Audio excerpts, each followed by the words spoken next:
Shalom,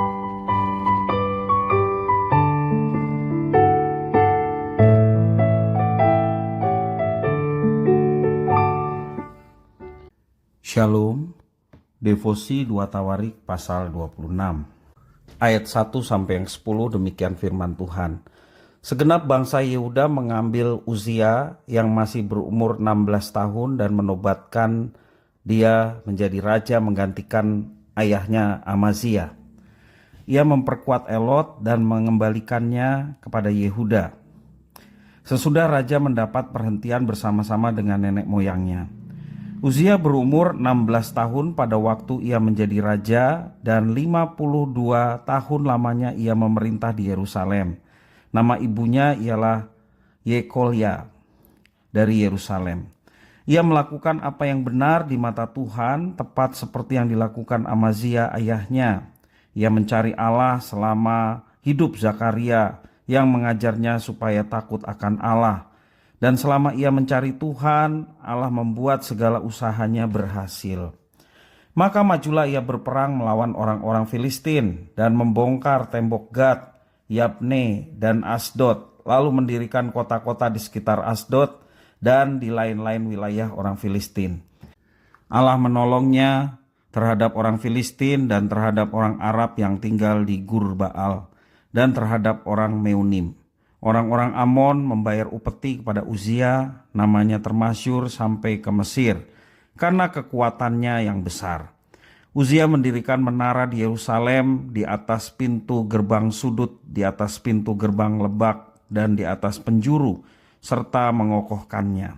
Ia mendirikan juga menara-menara di padang gurun, dan menggali banyak sumur karena banyak ternaknya, baik di dataran rendah maupun di dataran tinggi. Juga ia mempunyai petani-petani dan penjaga-penjaga kebun anggur di gunung-gunung dan di tanah yang subur, karena ia suka pada pertanian.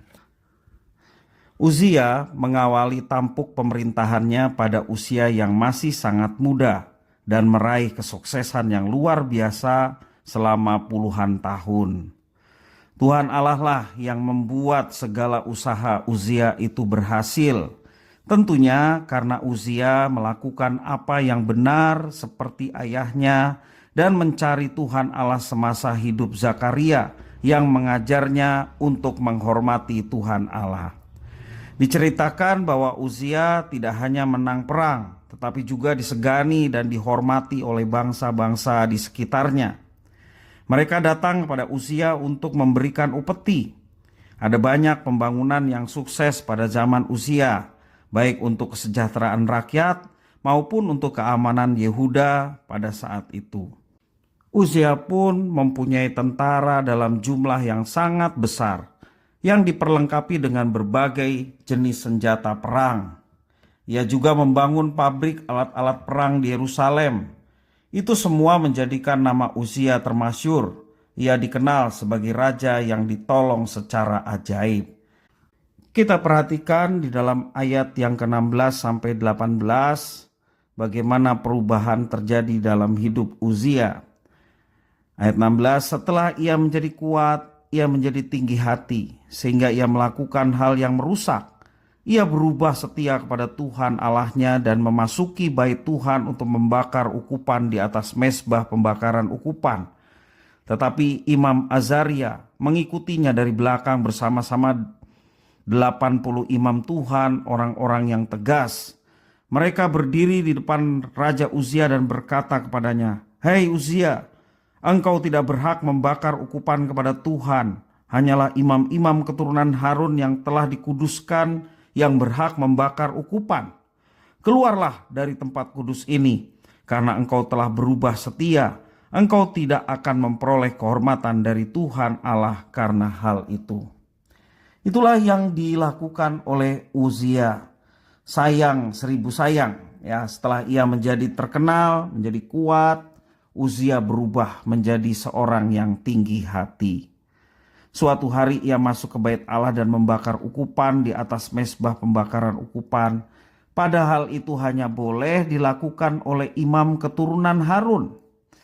Ketika ditegur oleh para imam, alih-alih berhenti dan minta maaf, namun ia justru malah jadi marah.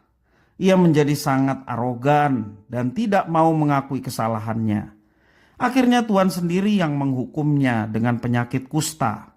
Ia diusir dari istananya sampai akhir hidupnya. Saat ini kita diingatkan melalui kisah ini agar lebih berhati-hati ketika kita merasa diri hebat.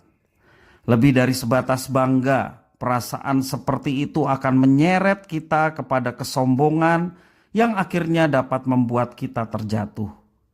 Jika muncul perasaan demikian, mari kita menengok ke belakang ketika kita belum sukses.